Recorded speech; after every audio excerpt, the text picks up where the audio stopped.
Welcome to Islamic Life Coach School podcast. Apply tools that you learn in this podcast and your life will be unrecognizably successful. Now your host, Dr. Kamal Akhtar. Hello everyone. Peace and blessings be upon all of you. In today's episode, I'm thrilled to talk about a concept of high value female. And if being a high value female is the same as having high intrinsic worth for a woman.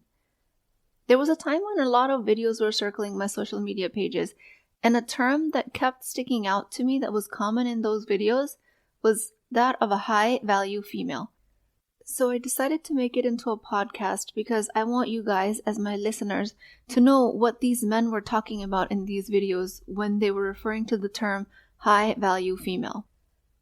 Is there such a thing as a high value female? Yes, I do think so. But as long as you're not confusing your value as your worth, because your worth is always 100%. It can't be high or low. It's always intact. It's not dependent on anything you achieve, or anything you receive, or anything you contribute to the world. Your worth was always 100%, starting from the day you were born, and it will remain 100% until the day you die. And it will continue to be 100% because as Muslims, we believe that the soul leaves the earthly body and journeys to another world. So it remains at 100% worth, even after you die. The questioning and the punishment of the afterlife is not based on your inherent worth. It's based on the actions you took in the world. A woman's worth is not based on her measurements, her size, her earnings, her fertility status, the size of her hips, or the length of her legs.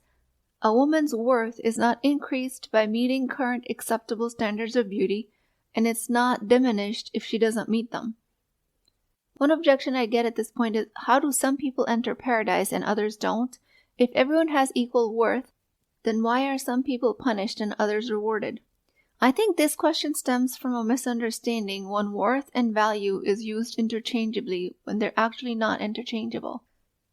In the Quran, Allah subhanahu wa ta'ala says, O mankind, verily we have created you from a single pair of a male and female, and have made you into nations and tribes, that you may know each other. Verily, the most honored of you in the sight of Allah is the most righteous. A pious human has more value in Allah's sight than a non-pious human. And piety is not for us to judge another people based on their behavior. Piety is only to be judged by Allah, because He alone knows the condition of someone's heart. So let's keep the value and worth separate. Worth is intact, value goes up and down, and one value that we all pursue is that of taqwa, more and more belief in Allah subhanahu wa ta'ala, righteousness, piety, none of which are visible or remotely known to us about another human being. We can only know what is the level of piety within us. We can only know what our belief level is, and most of the time we don't even know that because we don't pay attention to our internal dialogue. That's one of the first coaching skills I teach in the Empowered Muslim Woman program. To pay attention to your inwardly generated thoughts, because these thoughts over time turn into beliefs, and over a longer period of time they sound factual. So what we do in the program is to purify our intentions after becoming aware of them, and we elevate our intentions to the highest standard so they align with our actions. You can only use worth and value interchangeably if you're applying it inwardly towards yourself. As soon as you start to measure how much you are worth based on your righteous acts, you've actually started talking about your value. Value, in other words, is your quality as a good human being. That is based on your actions, contribution, service, self-actualization, and backed by your internal state of alignment, meaning your actions are aligned with a high level of belief. Worth is different from value. Your worth is inherent and intact 100% of the time. Your value, your quality, fluctuates based on your actions and intentions behind those actions. A woman's worth is 100%, while she might be valued for her character, her intellect, her spirituality, her ability to contribute meaningfully to the world around her. A human being's worth is unalterable. It is an unassailable truth, set at a perpetual 100%. It is a constant, unaffected by the fluctuating measures of success, achievement, dress code, or social approval. A woman's worth is not a prize to be earned through accomplishments or material acquisitions. It is a divine gift, inherent and eternal, given to her and every human being in a form of a soul. The notion that a woman's worth remains intact from birth until death, and even beyond into the afterlife, is deeply rooted in Islamic teachings, which affirm that every human being is honored and dignified by their Creator when Allah subhanahu wa ta'ala gave each human a soul, pure on its fitrah, a soul that is closest to Allah subhanahu wa ta'ala in its purest form. So since we have kind of set the record straight about how to interpret value and worth differently, we can move on to help you understand how to become a high-value woman. And I always say this about the language. We agree on a set of language so that we can move on to create more advanced understanding of our life, creating a better quality, and so that we can have more nuanced conversations about it. Worth is inherent because Allah created you. Value is from the quality of your contributions. Worth is intact for every human being. Value is what gets you into paradise, inshallah. Now, your perceived value by others will go up if your self-perceived value goes up. And you do that by completing your belief in your inherent worth as a human being first. You must have that foundation in place. Otherwise, you're not going to be able to create a highly valuable you. Your value goes up by building on your worth and working to increase your value by having more and more taqwa, higher and higher forms of God consciousness. If you believe that your value is defined by how you dress or how you look, then other people will believe that about you. If you believe it's by your expertise and contributions, then that will become their standard as well. But the key is that you have to believe your value first. If you believe that your value comes from your measurements, porcelain skin, then that will become the standard. If you believe that it comes from unshakable faith in the teachings of Islam, then that will become other people's standard for you. In your understanding of how you want people to value you, all you have to do is decide what you want to value for yourself. That's it. Nothing wrong with you extracting value from your dress size, the contours of your body, the symmetry of your features, but that's the level of value you're choosing to hold yourself to. Then that's what the world will measure you against. And most women are doing that. But most women are doing it because long-term subliminal cultural programming, media, movies, all of that chooses that for them. You can choose your value to be physical features. I just want you to be aware of that choice you're making, if you're making it. But I also do believe that that's the shallowest form of value that a woman can add to herself, especially if it's a way of feeling belonging in a form of a man's gaze. It is a very subtle belief that many women carry, including myself. This is a result of rather innocuous form of misogyny, discrimination against women as being inferior just because they don't meet the standard beauty that a man dictates. Do looks add value to a woman in a bigger scheme of things? Absolutely. That's how the society is designed. Because most women believe it adds value to them if they're appealing to a man's eye. Again, rather shallow form of adding value, but it's still there, stripped down to physical features. And I'm not saying don't take care of yourself. I'm not saying let your facial hair grow, stop caring about body odor. I'm not saying any of that. I'm saying do it with an elevated thought behind it, which might just be that my looks have nothing to do with how a man approves of me, and you get to believe it. A lot of people these days throw the word value around. What does that even mean? What do they even mean? It doesn't matter. What matters is what you are making it mean. You have a choice to making your value be anchored in hard work, conscious parenting, creating successful business, or just your looks. What determines the difference of what kind of value you're choosing yourself? If you're allowing physical features, your service, your level of faith to determine your value, the only difference among all of them is your thoughts. If you lead a workshop on advanced coding techniques, but your brain is primed to believe that your suit has to be tight in just the right spots, then and only then your mind will be able to drive your value from your appearance, then that's what everyone else will focus on as well. If you think your value is from your presentation, quality of your ideas, drawing admiration and respect for your dedication to your job, that's what everyone else will focus on as well.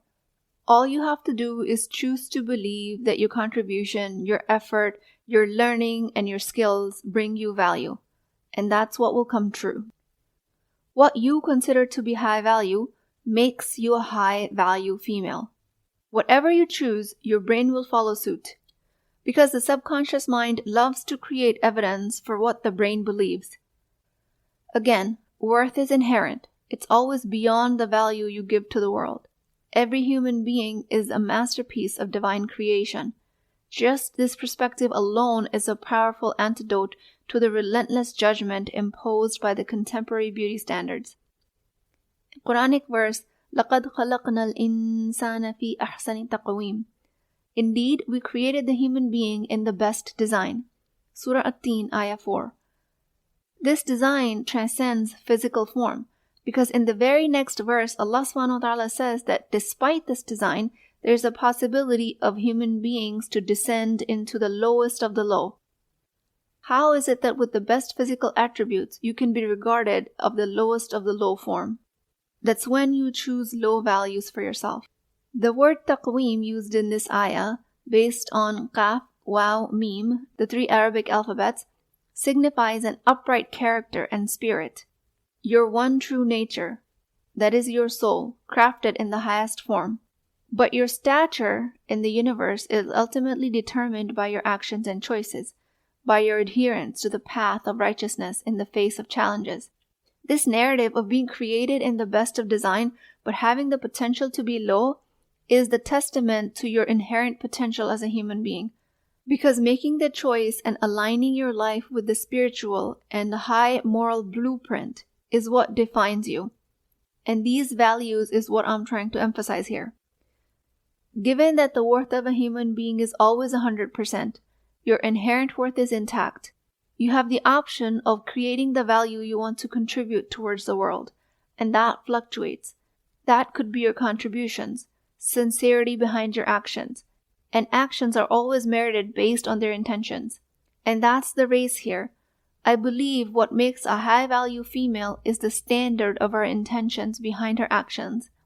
A high-value female is the one who has the highest form of thoughts about herself, about the people around her, about her abilities, about Allah subhanahu wa ta'ala. Worth doesn't determine your standing in the afterlife. Value does.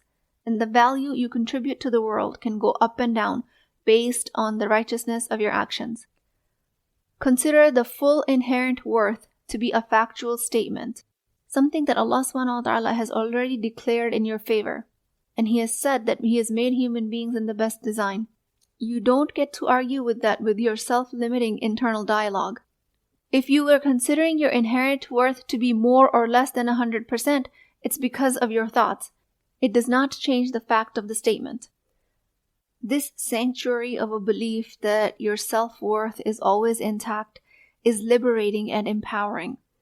This Islamic perspective on a woman's worth transcends the temporal boundaries of this world, especially in a culture where men are believed to have worth just for existing, but women have to earn it, either by giving birth, or by being beautiful to look at, or by caretaking in all the right ways, or contributing something somewhere in the world. But Quran lays this argument to rest when Allah subhanahu wa ta'ala says that we have created every human being in the best design. So in this era where the image of a successful woman is defined very narrowly by either her assertiveness that resembles masculine traits or her adherence to conventional beauty standards, the Islamic perspective, as usual, offers an empowering alternative. A high-value female in Islam defies stereotypes, not by being the authoritarian or ultra-glamorous archetype, even though you can choose that for yourself if you want, that is all-encompassing and wholesome. Her intellect, her spirituality, compassion, leadership. Then there are challenges against internalized racism and sexism. All of that impact your self-perception. Living in the world where prejudice exists, it's common to absorb negative stereotypes and biases. But you, as a high-value female, have the tools to recognize these falsehoods and their imposed beliefs. You understand that your value and the identity are not defined by the color of your skin or your ethnic background, but rather your character, actions, faith. It's about reprogramming your mind to celebrate your heritage, to be proud of your culture, and to see diversity as a strength, not a liability. That's a high value. Beliefs based on financial scarcity also create a low sense of value. A world where it's very easy to equate success with wealth. It's easy to feel less valuable when you're facing financial challenges. But what you need to understand as a high-value female is that your worth is only tied to your net worth if you choose to believe so. You know that money is easy to earn when you hold yourself in high regard, and when you can choose to believe that richness comes in many forms: knowledge, spirituality, relationships, character. If you're struggling with financial scarcity, work on developing a mindset of abundance and trust in Allah's provision. Focus on being resourceful, on gratitude for what you have, and on the belief that your financial situation does not define your value as a person. That you can have more money, and you can choose your net worth to define your value. All of those are options. Modesty in Islam is not just a dress code. It's a state of mind. It's about carrying yourself with dignity and respect, both in attire and in behavior. Your modesty can totally be your value. It can be your strength. It's a deliberate choice that reflects your self-respect and your respect for others. The modest approach extends beyond your clothing, all the way to demeanor, behavior. With modesty, you can be assertive and ambitious when needed, and you can be kind and humble. If you choose modesty as a value, it shifts the focus from superficial judgments to your skills, ideas, contributions. If you consider your modesty as a high value, then other people around you will also consider you as a high-value female because of it. Leadership qualities can make you a high-value female. Leadership from service as an opportunity to serve and uplift others. Leadership in Islam is really synonymous with service, not the same as the toxic assertiveness of current culture. You as a high-value leader who sees herself as a role model, not as someone who occupies the pedestal. Choose any or all of these qualities to make yourself a high-value female. Choose the best quality: clothes, cars, self-care, a high net worth. But also remember that none of it will increase your inherent worth. It will only increase your value if you do it from high-quality thoughts. And the highest quality thoughts are that of taqwa, closeness to Allah, and gratitude. When all is said and done, I do believe there is such a thing as a high-value female.